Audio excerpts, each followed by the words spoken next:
Hello and welcome to Sangam. As Bombay High Court Junior Translator exam is approaching, here we are with these topics covered for you. सगळ्यात महत्त्वाचा तुमचा point आहे की बाबा ma'am जे सगळे topics आहेत बॉम्बे हायकोर्ट ज्युनियर ट्रान्सलेटरसाठी म्हणजेच की ग्रामर, त्यानंतर एसे, लेटर आणि ट्रान्सलेशन या सगळ्या गोष्टी कशा कवर करायच्या. हा क्वेश्चन खूप आलेला आहे मला. एक्झाम पॅटर्न कसा असणार आहे, exam pattern in the sense हे 4 पॉईंट्स असणार आहे माहिती आहे आपल्याला, बट एक्झाम पेपर कसा असणार आहे, तो रूल्ड आहे की ब्लँक आहे, त्यानंतर पेन कोणता वापरायचा आहे, बरेच असे छोट्या छोट्या बट जे मोठे असतात ॲक्च्युली डाऊट्स, तसे डाऊट्स आहेत तेही या लेक्चरमध्ये आपण कवर करू.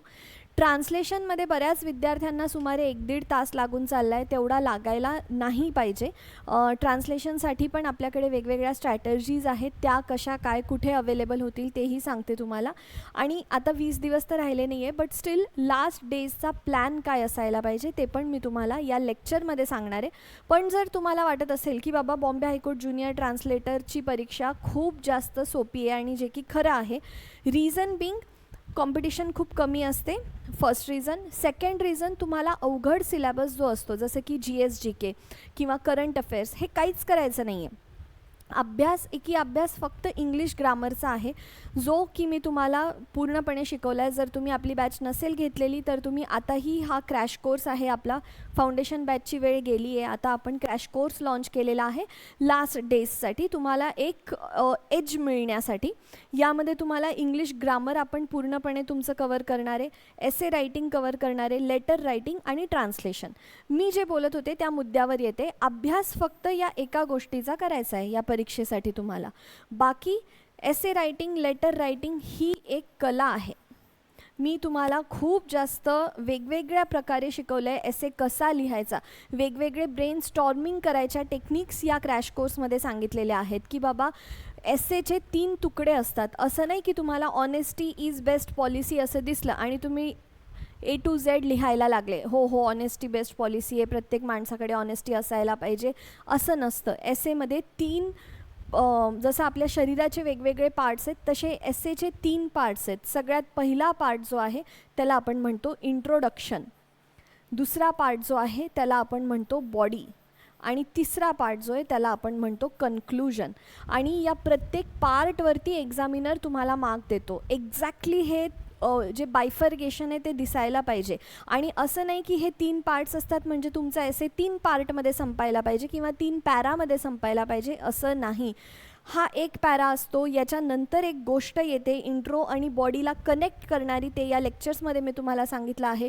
बॉडी वेगवेगळ्या पॅसेजेसची मिळून येते. आता बॉडीमध्ये काय काय आपण लिहू शकतो, असं वेगवेगळ्या प्रकारे आपण ब्रेन स्टॉर्मिंग कशी करायची ते पण या लेक्चर्समध्ये मी तुम्हाला सांगितलेलं आहे. आणि कन्क्लूजन पण कशा वेगवेगळ्या प्रकारचं असू शकतं. म्हणजे इथे जर मला थोडक्यात सांगायचं तर कधी तुम्ही इंट्रोडक्शन स्टोरी बेस्ड लिहू शकता, कधी तुम्ही कोट बेस्ड एक्सेट्रा, असे लागेल तेवढे. म्हणजे अक्षरशः विद्यार्थ्यांना कन्फ्युजन होतं मी एखादा टॉपिक दिल्यानंतर की मी इंट्रोडक्शन माझ्याकडे हे पण आहे, कोणतं वालं यूज करू असं होतं. तर व्हेरी बेस्ट राईट नाऊ जर तुम्ही कुठे जरी सर्च केलं बॉम्बे हायकोर्ट ज्युनियर ट्रान्सलेटर तर we are there who will reach out. आणि दॅट इज ट्रू. मागच्या वर्षी पण तुम्ही शॉर्ट्सवरती बघू शकता आपले किती विद्यार्थी पास झालेले आहे, एक्सेट्रा. बट जर तुम्हाला वाटत असेल तर ही आपली बॅच आहे. कशी जॉईन करायची, हा QR कोड आहे आपला ॲप्लिकेशनचा. या QR कोडला तुम्ही स्कॅन केलं तर तुम्ही आपल्या ॲपवरती रिडायरेक्ट होऊ शकता. अँड्रॉईड फोन असेल तर तुम्ही ॲप डाउनलोड करा आणि तिथे तुम्हाला ही बॅच क्रॅश कोर्सची बॉम्बे हायकोर्ट ज्युनियर ट्रान्सलेटरची मिळून जाईल. मूव्हिंग फॉरवर्ड, आजचा जे आपल्याला टॉपिक्स होते कवर करायचे ते मी तुम्हाला सांगते.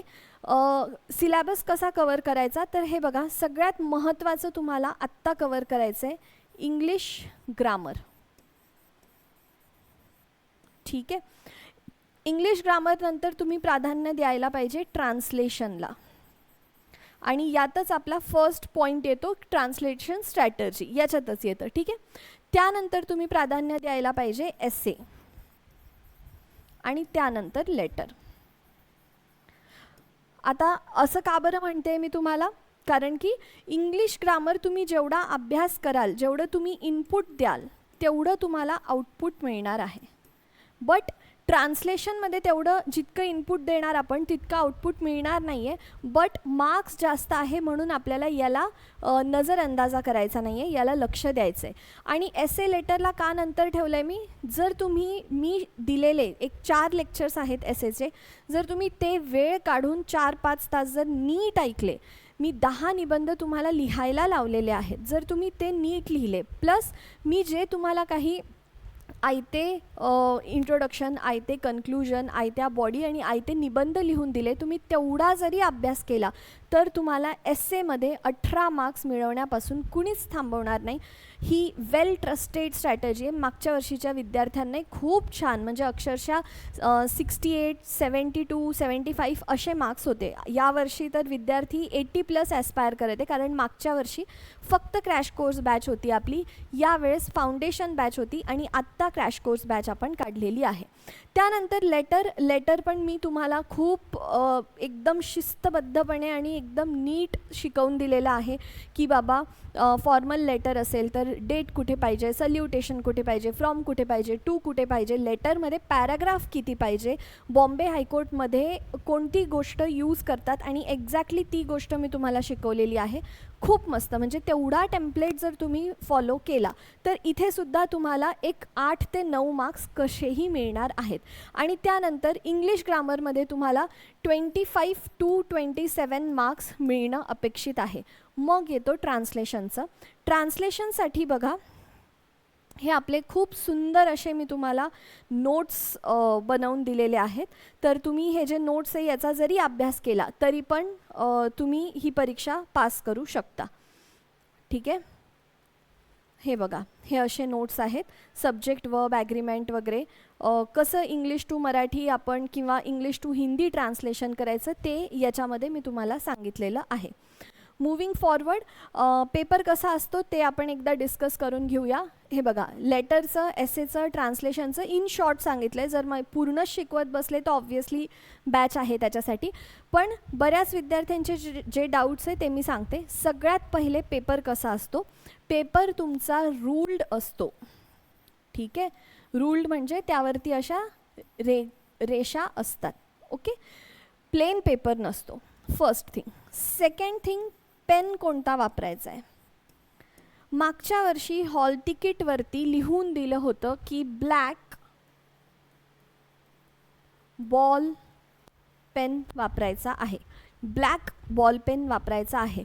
तरी जे विद्यार्थी आपले गेले होते परीक्षा द्यायला, बरेच असे विद्यार्थी आहेत ज्यांनी ब्लू बॉल पेननी लिहिलेलं आहे, तरी ते पास झाले होते.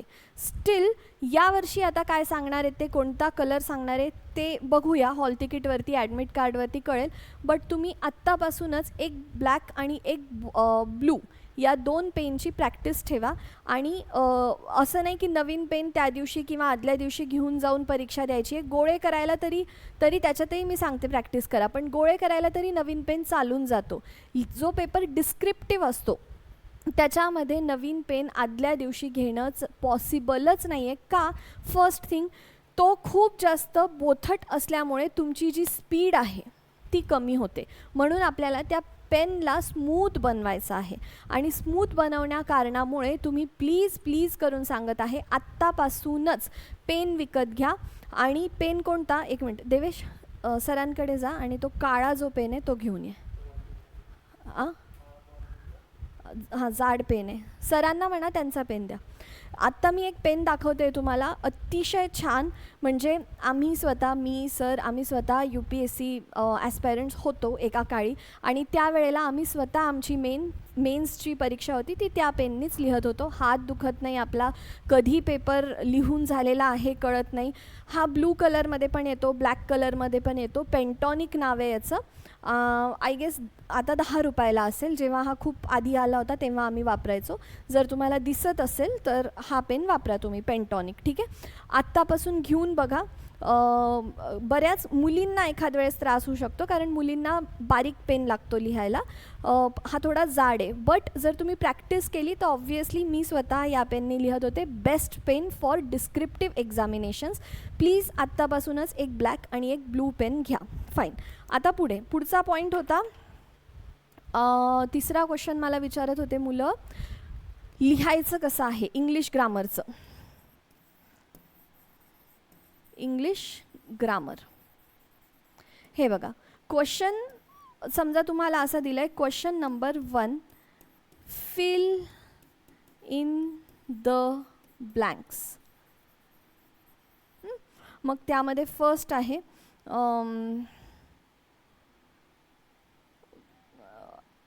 गोल्डन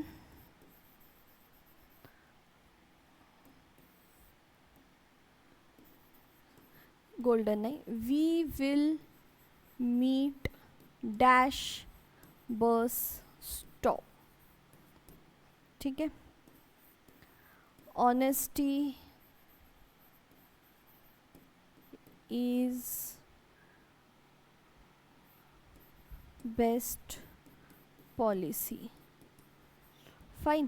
इथे ऑप्शन्स पण दिलेले असतात तुम्हाला, at, in, on, the, etcetera etcetera options पण दिले असतात. आता विद्यार्थ्यांचं म्हणणं आहे की क्वेश्चन नंबर 1 आणि हा पूर्ण क्वेश्चन आम्ही लिहायचा आहे का विथ द आन्सर. मागच्या वर्षीच्या विद्यार्थ्यांनी जे केलं आणि इन्व्हिजिलेटरलाही विचारलं होतं आणि पास पण झालेले आहेत. तर ती स्ट्रॅटर्जी सांगते, ऑलरेडी आपण ती स्ट्रॅटर्जी सांगितली होती आणि ती यूज झालेली आहे. हे बघा, तुम्हाला काय करायचं आहे, हा जो पार्ट आहे क्वेश्चनचा, क्वेश्चन नंबर 1 किंवा क्वेश्चन नंबर 2, क्वेश्चन नंबर 3 आणि जे काही असेल, फिल इन द ब्लँक किंवा rewrite the questions from direct speech to indirect speech किंवा क्वेश्चन नंबर 3 असेल, change the voice of given sentences, ते तुम्हाला एकदम स्पष्टपणे लिहायचं म्हणजे लिहायचंच आहे. जो मेन क्वेश्चन आहे तो तुम्हाला लिहायचाच आहे. फाईन. त्याच्यानंतर जे त्याच्या अंडर क्वेश्चन्स आहेत, कधी 5 असतात कधी 3 असतात, ते क्वेश्चन्स तुम्ही लिहिले नाही तरी चालतं. इथे तुम्ही आन्सर शीटवरती कसं लिहायचं आहे, question number 1, fill in the blanks, आणि मग हे फक्त 1 लिहायचं आहे. हे वी विल मीट वगैरे काहीच लिहायची गरज नाही आहे. इथे सरळ तुम्ही ॲट लिहायचं आहे. We will meet at the bus stop, जे आन्सर आहे तुमचं ते लिहायचं आहे. मग second, honesty is a best policy, the best policy, the लिहिलं मी, झालं. थर्ड क्वेश्चन आहे काहीतरी डॅश 1 रुपी कॉईन. 1साठी कोणता आर्टिकल वापरणार आहे तुम्ही, तर बाबा मी 1 हा डब्ल्यूपासून चालू होतो म्हणून मी वापरणार आहे. 1 रुपी कॉईन असं लिहायचं आहे. मग असा तुमचा क्वेश्चन नंबर 1 झाला. आणि त्यानंतर समजा क्वेश्चन नंबर 2 आहे, चेंज द सेंटेन्सेस किंवा change the voice from active voice to passive voice. Okay, मग ते तुम्ही लिहून टाकलं, चेंज द व्हॉइस. मग फर्स्ट सेंटेन्स लिहिला आणि Ram has eaten the apple किंवा राम एट द ॲपल, जे काही तुमचा आन्सर असेल. मग सेकंड लिहिलं, थर्ड लिहिलं, असं करायचं आहे. सगळ्यात पहिली गोष्ट, या सगळ्या तुम्हाला महाभारत रामायणवरनं कळलं असेल की आपल्याला इंग्लिश ग्रामरमध्ये गोळे करायचे नाही आहे. आपला पेपर डिस्क्रिप्टिव्ह आहे. पण जर आपण हे पूर्ण वाक्य लिहत राहिलो तर आपण ट्रान्सलेशन, एसे, लेटरपर्यंत पोहोचणारच नाही. ग्रामरचाच पेपर लिहून आपण घरी येऊन जाऊ. म्हणून सांगत आहे, या प्रकारे तुम्हाला पेपर लिहायचं आहे. आत्ता जे लास्टला सांगितलं आहे ते खूप खूप खूप जास्त महत्त्वाचं होतं. ठीक आहे, या प्रकारे लिहायचं आहे. आय गेस मी तुमचे सगळे पॉईंट्स क्लिअर केलेले असावे. ही जी आपली बॅच आहे ही तुम्ही जॉईन करू शकता. पुन्हा सांगते तुम्हाला, ट्रान्सलेशन, लेटर आणि एसे प्लस इंग्लिश ग्रामर खूप म्हणजे स्वतःहून स्वतःचीच तुला म्हणजे काय म्हणतात, चांगली गोष्ट बोलायची गरज नाही. But because of reviews I am telling you की व्हेरी व्हेरी इम्पॉर्टंट बॅच. ह्या QR कोडला तुम्ही स्कॅन करून बॅच जॉईन करू शकता. आणि आय गेस सगळ्या गोष्टी मी तुम्हाला सांगितल्या आहेत. लास्ट 20 डेजमध्ये पण मी तुम्हाला क्रोनॉलॉजी सांगितली आहे, आधी काय कवर करायचं आहे. Still if you have any doubts you can call us at.